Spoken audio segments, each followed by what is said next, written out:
Hello সবাইকে, welcome to my another new vlog.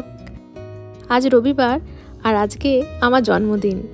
আর জানেন তো আজকেই ফিনল্যান্ডে ইন্ডিয়া ডে পালন হয়।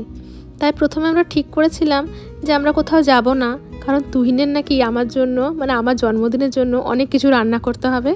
কিন্তু তারপরে আবার ঠিক করি এই ইন্ডিয়া ডেটাও তো আর রোজ রোজ হয় না, তাই আমরা সবাই বেরিয়ে পড়েছি ইন্ডিয়া ডে দেখতে। আর হেলসিঙ্কি পৌঁছেই দেখলাম এখানে রাস্তাঘাটে কত মহিলাকে শাড়ি পরে। এখানে লোকরা নর্মালি সাদা, কালো আর ধূসরের বাইরে অন্য কোনো রঙের জামা কাপড় যেন পরেই না। আর আজকে তাই দেখতে পেলাম চারিদিকে একদম রঙের ছড়াছড়ি। ট্রাম থেকে নেমে মিনিট 10 হাঁটলেই আমরা পৌঁছে যাব। আজকে তুহিনের অনেক কাজের চাপ, আজকে আমাদের ঠিক হয়েছে লাঞ্চ আমরা ওখানেই সেরে নেব, আর তারপরই তুহিন যাবে কেক আনতে। তুহিন প্রায় 1 মাস আগের থেকেই কেকের অর্ডার দিয়ে দিয়েছিল আমার জন্মদিনের জন্য। তারপর নাকি তাকে ফিরে অনেক রান্না করতে হবে, রান্নার মেনুও সে ডিসাইড করে রেখেছে। ছোট থেকে জন্মদিনের এই দিনটি মা পায়েস করতো, আরও কত কিছু রান্না হতো, আমরা সবাই মিলে মন্দিরে পুজো দিতে যেতাম। কিন্তু আগের বছর থেকেই আমি আর তুহিন এখানে একা। আর সত্যি কথা বলতে কি, আমার যেন মনে হয় এখন অনেক বড় হয়ে গেছে তো, আর এসব জন্মদিন পালন করতে একটু যেন লজ্জা লাগে।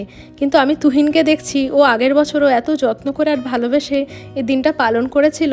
তবে এই ব্যাপারে সবথেকে বেশি খুশি হয়েছিল আমার মা আর বাবা।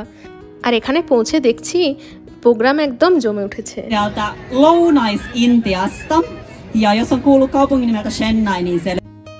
এখানে এসে দেখলাম শুধু দেশি মানুষরা নয়, বিদেশি মানুষেরাও একদম দেশি পোশাকে ঘুরে বেড়াচ্ছে। যেমন এই দিদিকে শাড়ি পরে যে কি অসাধারণ দেখতে লাগছিল। এখানে নাচ গানের পাশাপাশি একটা ফ্যাশন শোয়েরও আয়োজন করা হয়েছিল। বিভিন্ন স্টেটে যে স্পেশাল সিল্কের শাড়ি পাওয়া যায়, সেই শাড়িগুলোকে এখানে প্রদর্শন করা হচ্ছিল। বেশ কিছুক্ষণ প্রোগ্রাম দেখার পর আমরা একটু এদিক সেদিক ঘুরে নিচ্ছিলাম। আর এখানে এসে দেখলাম ফিনল্যান্ডে রয়্যাল এনফিল্ড ব্র্যান্ডকে প্রমোট করার জন্য তাদেরও একটা সুন্দর স্টল বসেছে। আর এখানে আশেপাশে বেশ কটা স্পিন অ্যান্ড উইন গেমও খেলা হচ্ছিল। আর সেখানে বাচ্চা থেকে বড় সবার লাইন, তাই আমরাও বার পেছনে থাকি কেন। আর এখানে দেয়া হচ্ছিল চুইংগামের প্যাকেট, চকলেটের প্যাকেট, চাবির রিং, এই ধরনের কিছু। আমাদের ওই ছোট্ট টুকু 1 প্যাকেট চকলেট জিতেছে, আর আমি পেলাম এই চুইংগামটা। যাই হোক, এরপর খুবই খিদে পেয়ে গেছে, ওই জন্য আমরা হাঁটা দিলাম সামনের দিকে। আর এখানে জানেন তো ইন্ডিয়ান অনেক স্টল এসেছে, আর এগুলোর সামনে যা লাইন, এক একটা লাইনে দাঁড়ালে আপনাকে অ্যাটলিস্ট 1 ঘন্টা অপেক্ষা করতে হবে, তবে আপনার সুযোগ আসবে। আর এখানে ভিড় দেখে তো আমরা অবাক, আর সেরকম চারিদিকে সুন্দর খাবারের গন্ধ। আর এই অত স্টলের মাঝে এখানে চোখে পড়লো ইসকনেরও একটা ছোট্ট স্টল।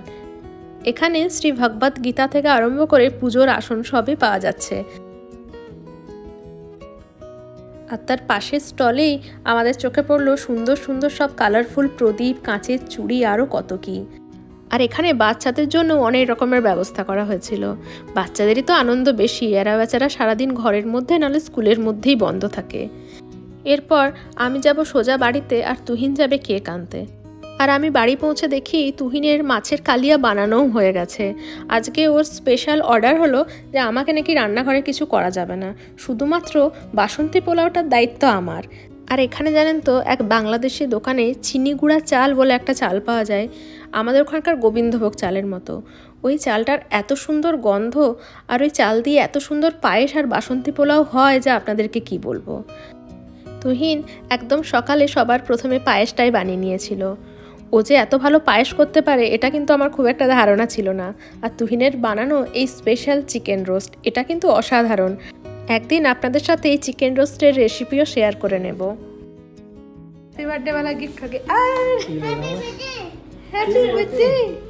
আজকে মেনুতে ছিল ঝুরঝুরে আলু ভাজা, বেগনি, পায়েস, মাছের কালিয়া, চিকেন কষা, আর আমি বানিয়েছিলাম বাসন্তী পোলাও।